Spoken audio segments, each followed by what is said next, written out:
Hope you're all doing good. Welcome back to another video at our channel. So இந்த வீடியோக்குள்ளே போகிறதுக்கு முன்னாடி ஒரு தேங்க்யூ நோட் சொல்லிக்க விருப்பப்படுறேன். ஏன்னா we have reached 1000 subscribers. இது பெரிய அச்சீவ்மெண்ட்டாக இல்லாமல் இருக்கலாம், பட் எனக்கு இது ரொம்பவே பெருசாக ஃபீல் ஆகுது. என்னை ரொம்ப மோட்டிவேட்டடாகவும் வச்சுக்குது. அதுக்காக தான் இந்த தேங்க்ஸ். வித் தட் நோட் வாங்க நம்ம வீடியோக்குள்ளே போகலாம். You know that moment when your brain says, I need a break, but your boss says, we have a meeting. Well, இந்த தடவை நான் என் brain சொன்னதை கேட்டுட்டேன். So I am escaping from the traffic, the chaos and the Chennai heat and all the way to Salem. A small festive break, a bit of peace and maybe some good food.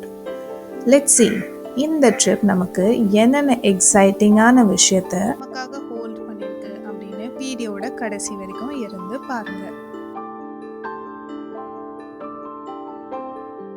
So நீங்களும் என்ன மாதிரியே சென்னை போல ஒரு சிட்டியில் life lead பண்ணுறீங்க அப்படின்னா இதை உங்களால் கண்டிப்பாக ரிலேட் பண்ண முடியும். ஃபெஸ்டிவ் சீசன் இந்த மாதிரி டைமில் நம்மளோட ஐடியல் அட்வென்ச்சராக இருக்கக்கூடியது அப்படின்னு பார்த்தோன்னா டி நகர் போல் இருக்க ஒரு பிஸி ஸ்ட்ரீட்குள்ளே போயிட்டு நம்ம ஃபெஸ்டிவ் ஷாப்பிங்காக முடிச்சுட்டு வர்றது அப்படின்னு சொல்லலாம். But this time I chose something different. எனக்கு இந்த ரொட்டீன் வேணாம் அப்படின்னு தோணுச்சு.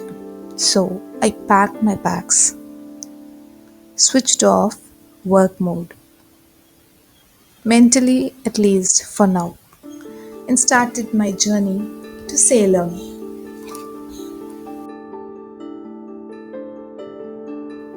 So this time Salem போகிறது பார்த்தீங்கன்னா it's completely a road trip. ஆமாங்க, ரொம்ப லாங் அண்ட் எக்ஸைட்டிங் ட்ரிப்பாக தான் இருந்துச்சு. So after such a long travel வீட்டுக்கு ரீச் ஆயாச்சு. ஹப்பா அப்படின்ற ஒரு ரிலாக்ஸேஷன். நம்மளை வரவேற்கிறதுக்காகவே மழையும் வந்துருச்சு போல. So if you new here, நம்ம சேலம் ட்ரிப்பை பற்றி we are doing a series which comes with episodes and currently you are in episode number 4. Episode 1, 2, 3 already நம்ம சேனலில் போஸ்ட் பண்ணிட்டோம். In case you have missed it, please do check it out. உங்களுக்கு கண்டிப்பாக பிடிக்கும்னு நினைக்கிறேன். So வாங்க நம்ம இந்த வீடியோக்குள்ளே போகலாம்.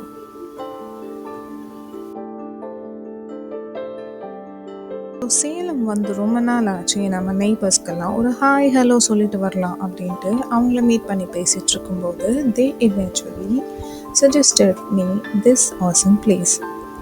ஆக்சுவலாக அங்கே போகிற வரைக்கும் இது ஒரு worthy-ஆன ஸ்பாட் அப்படின்னு எனக்கு சுத்தமாக ஐடியாவே இல்லை. பட் போனதுக்கப்புறம் I really felt the vibe.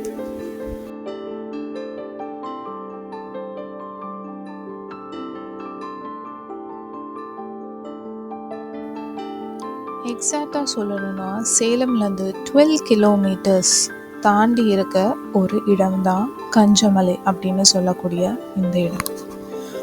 வர வழியெல்லாம் சின்ன சின்ன கிராமம், பசுமையான வயல்கள், மழை, காற்று அப்படின்ட்டு ரொம்பவே பிரமிக்க வைக்கக்கூடியதாக இருந்தது.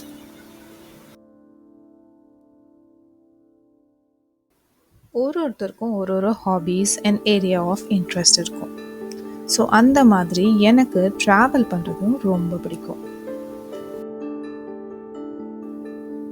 அதுலேயும் முக்கியமாக மைண்டில் ஒரு சின்ன எக்ஸ்பெக்டேஷன் கூட செட் பண்ணாமல் நீங்கள் ஒரு ட்ராவலை இனிஷியேட் பண்ணும்போது அந்த இடம் உங்களுக்கு ஒரு கதை சொல்லும்.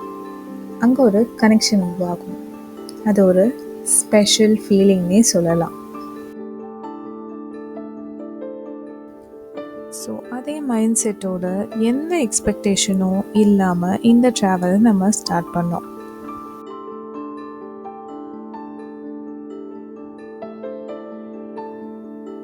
இந்த இடத்த பற்றி அங்கே இருக்க லோக்கல் பீப்புள் கிட்ட விசாரிக்கும் போது தான் தெரிய வந்தது இந்த இடமே ரொம்ப ஒரு ஸ்பெஷலான ஒரு ஸ்பாட் அப்படிங்கிறது. ஏன்னு தெரிஞ்சுக்கலாம் வாங்க. ஹனுமான் அப்படின்ற பேரை கேட்டாவே நமக்கு மைண்டில் தோன்ற ஃபர்ஸ்ட் பிக்டோரியல் ரெப்ரசன்டேஷன் பார்த்தீங்கன்னா அவர் கையில் அந்த சஞ்சீவினி மலையை தூக்கிட்டு போகிறது தான் ஞாபகத்துக்கு வரும். அந்த சஞ்சீவினி மலையோட உடைஞ்ச ஒரு பாகம் தான் இந்த கஞ்சமலை அப்படின்னு சொல்கிறாங்க. அதனாலேயும் என்னவோ தெரியல, இந்த மலையை சுற்றி அவ்வளோ மெடிசினல் வேல்யூஸ் உள்ள பிளான்ட்ஸ் அண்ட் ஹர்ப்ஸ் இருக்குது அப்படின்னு நம்பப்படுது. அந்த ஒரு ரீசன்னால தான் ஏன்ஷியன் டேஸில் 18 சித்தர்களும் இந்த மலைக்கு வந்து போனதாக நம்பப்படுது.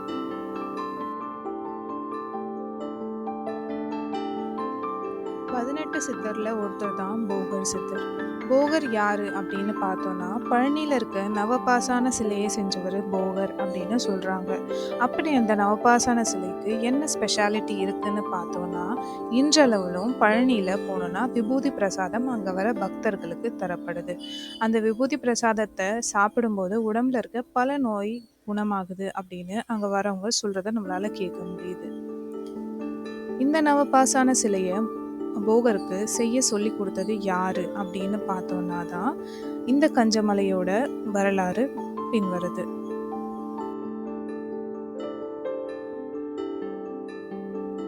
அளவுக்கு மீறினால் அமிர்தமும் நஞ்சு, இதுதானே நம்ம பொதுவாக கேள்விப்பட்டது. ஆனால் நஞ்சையே அளவாக பயன்படுத்தினால் அது அருமருந்தாகும்.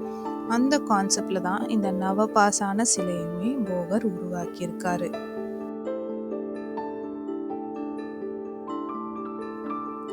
போகருக்கு இதெல்லாம் எப்படி தெரிஞ்சிருக்கும்?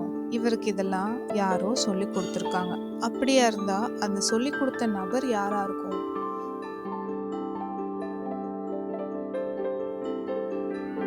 டெஸ்டினி அப்படின்னு சொல்லுவாங்கள்ல, அதுக்கேற்ற மாதிரி தான் போகரை காலங்கிநாத சித்தர் தன்னுடைய சீடரா சூஸ் பண்ணியிருக்காரு.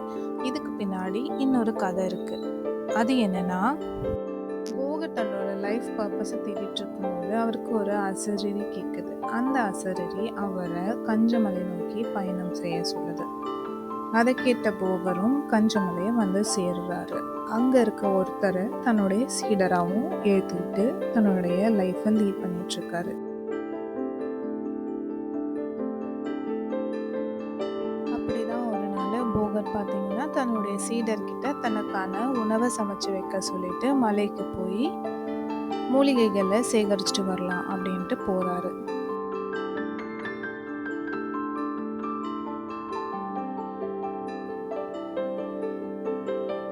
போகரோட சீடனும் குரு வரத்துக்குள்ள நம்ம சாப்பாடு செஞ்சு வச்சிடலாம் அப்படின்னு சொல்லிட்டு சமைக்க ஆரம்பிக்கிறாரு.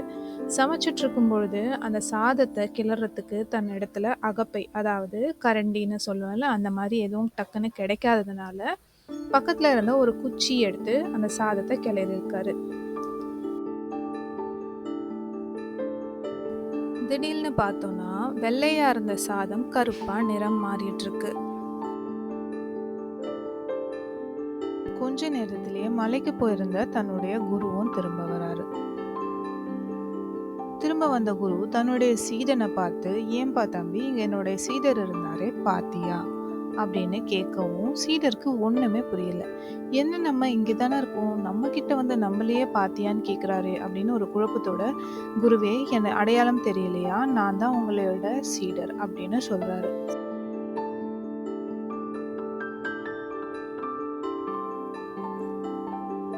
அங்க என்ன நடந்தது அப்படின்னும் தன்னுடைய சீடர் விளக்கமா குரு கிட்ட சொல்றாரு. அப்பதான் போகருக்கே தெரிய வருது, இந்த மலையில இளமையா மாறக்கூடிய மருந்தும் கிடைக்குது அப்படின்னு சொல்லிட்டு.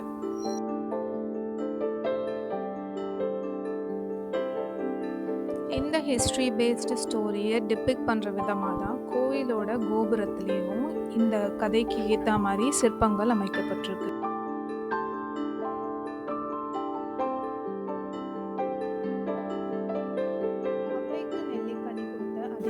இந்த கதையை எத்தனை பேர் கேள்விப்பட்டிருக்கீங்க?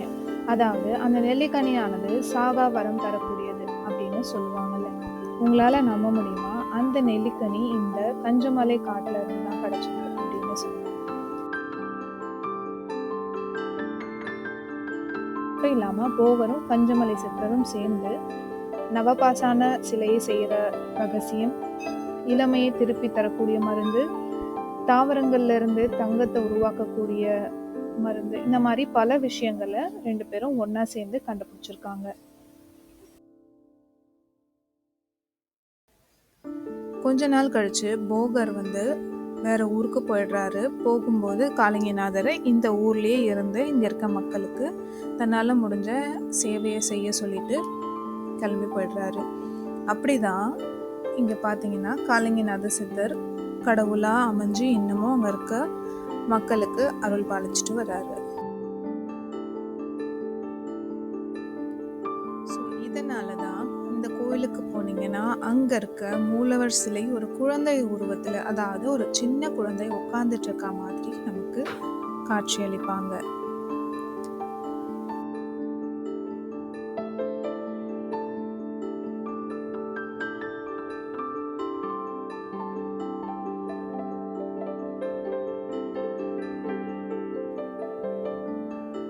சித்தர் கோவில் பக்கத்திலே பார்த்தீங்கன்னா ஒரு அழகான அம்மன் கோயிலும் இருக்கு. இந்த அம்மன் கோயில் எங்க அமைஞ்சிருக்கு அப்படின்னு பார்த்தோம்னா சுத்தி மலை இருக்கும், நடுவுல தான் இந்த அம்மன் கோவில் இருக்கு. இது ரீசன்ட் டேஸ்ல டெவலப் பண்ணியிருக்காங்க அப்படின்னு தான் சொல்லணும். அதாவது அந்த அம்மன் கருவூலம் பழசா இருக்கலாம், பட் அது சுற்றி அமைஞ்சிருக்கு. அந்த கன்ஸ்ட்ரக்ஷன் ஒர்க்ஸ்லாம் ரீசன்ட் டேஸில் டெவலப் பண்ணது தான்.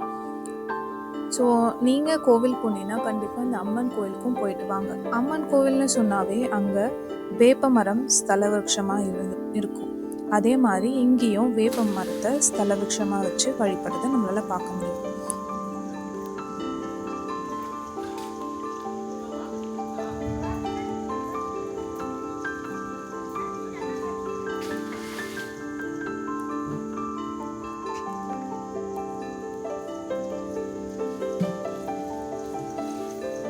இந்த அம்மன் கோவில் போகிற வழியிலேயே ஒரு கிணறுமே அமைஞ்சிருக்கு. அந்த கிணறு பார்த்தீங்கன்னா ரொம்ப அழகாக இருக்கு. நம்ம யூஸ்வலாக பார்க்கக்கூடிய கிணறு மாதிரி அது கண்டிப்பாக கிடையாது.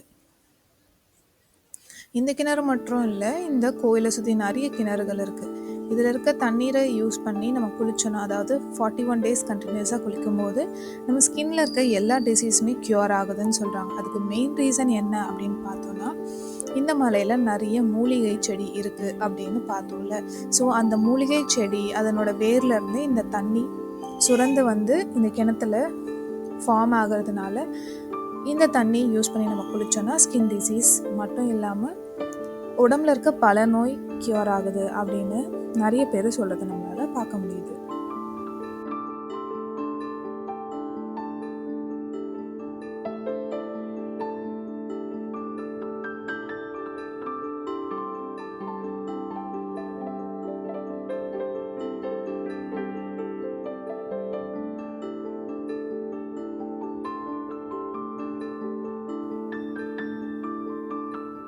ஸோ நான் ஆல்ரெடி சொன்ன மாதிரி எந்த ஒரு எக்ஸ்பெக்டேஷன்ஸும் இல்லாமல் ஒரு ட்ராவல் இனிஷியேட் பண்ணும்போது அது நமக்கு நிறைய எக்ஸைட்மெண்ட்டை அன்பாக்ஸ் பண்ண ஹெல்ப்ஃபுல்லாக இருக்கும். இந்த விஷயத்த சிலர் சொல்லி நான் கேள்விப்பட்டிருக்கேன். அதாவது கோவில் போன்ற இடங்களுக்கு செல்லும்பொழுது அங்கே இருக்க அந்த வாட்டர் பாடிஸில் ஃபிஷ்ஷஸ் அண்ட் ஆமை மாதிரி அரிய வகை உயிரினங்கள் நம்ம கண்ணுக்கு தென்பட்டது அப்படின்னா அது அங்கே இருக்க தெய்வத்தோடையும் அங்கே இருக்க அந்த சித்தர்கள்லாம் சொல்கிறாங்கல்ல, அவங்களோட முழு ஆசீர்வாதம் அனுகிரகம் இருந்தால் மட்டுமே நமக்கு அதெல்லாம் கண்ணில் தென்படும் அப்படின்னாங்க. அதுக்கேற்ற மாதிரி நாங்களும் சில விஷயங்களை பார்க்க முடிஞ்சது. அது அழகாக வீடியோவில் கேப்சர் பண்ணியிருக்கோம். நீங்களும் வீட்டில் இருந்தபடி அதை பார்த்து பிளெஸிங்ஸ் ரிசீவ் பண்ணி என்ஜாய் பண்ணுங்கள்.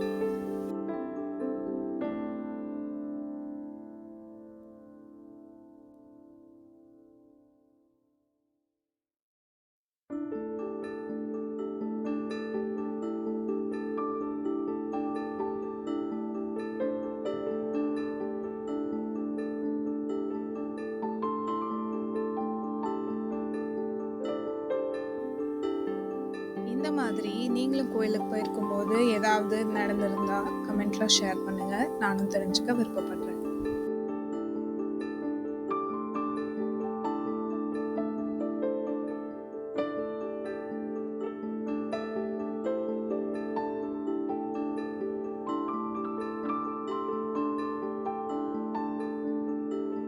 கோவில் போகிறது எத்தனை பேருக்கு பிடிக்கும், எத்தனை பேருக்கு பிடிக்காது அப்படின்னு கமெண்ட்டில் சொல்லுங்கள்.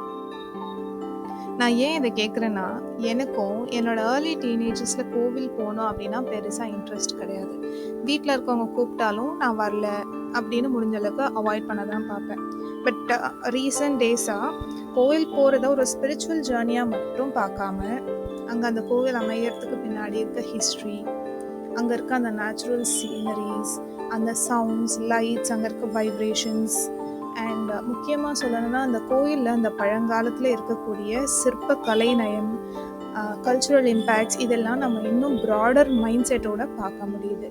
இதெல்லாம் அண்டர்ஸ்டாண்ட் பண்ணதுக்கப்புறம் கோவில் போகணும் அப்படின்னா ரொம்ப ஆசையோடு போகிற ஒரு பிளேஸாக இப்போ சேஞ்ச் ஆகிட்டு வருது. நீங்கள் இந்த ஜென்ரேஷனில் உள்ள கிட்ஸோட பேரண்ட்ஸாக இருந்தீங்கன்னா கண்டிப்பாக நீங்கள் ஃபஸ்ட்டு இந்த மாதிரி இடத்துக்கு போகிறதுக்கு முன்னாடி அந்த இடத்தினோட ஹிஸ்ட்ரியை பற்றி தெரிஞ்சுக்கிறது ரொம்ப அவசியம். அப்போ தான் அவங்களுக்கு அதை புரிய வச்சு கூட்டிகிட்டு போக முடியும். அதோட இம்பார்ட்டன்ஸும் அவங்களுக்கு அண்டர்ஸ்டாண்ட் பண்ணிப்பாங்க. வித் தட் நோட் நம்ம வீடியோவோட எண்டுக்கு வந்தாச்சு. இந்த வீடியோ உங்களுக்கு பிடிச்சிருந்தா ப்ளீஸ் டூ லைக், உங்கள் ஃப்ரெண்ட்ஸ் அண்ட் ஃபேமிலி கூட ஷேர் பண்ணுங்கள். நம்ம சேனலில் இன்னும் சப்ஸ்கிரைப் பண்ணனா please do hit that subscribe button. இந்த மாதிரி நிறைய இன்ட்ரெஸ்டிங் அண்ட் எக்ஸைட்டிங் வீடியோ உங்களுக்காக காத்துட்ருக்கு.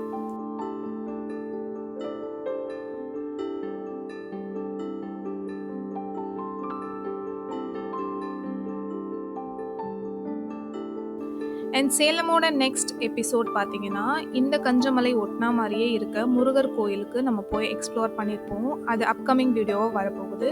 மிஸ் பண்ணாமல் அதையும் செக் பண்ணி பாருங்கள். Thank you and bye bye for now.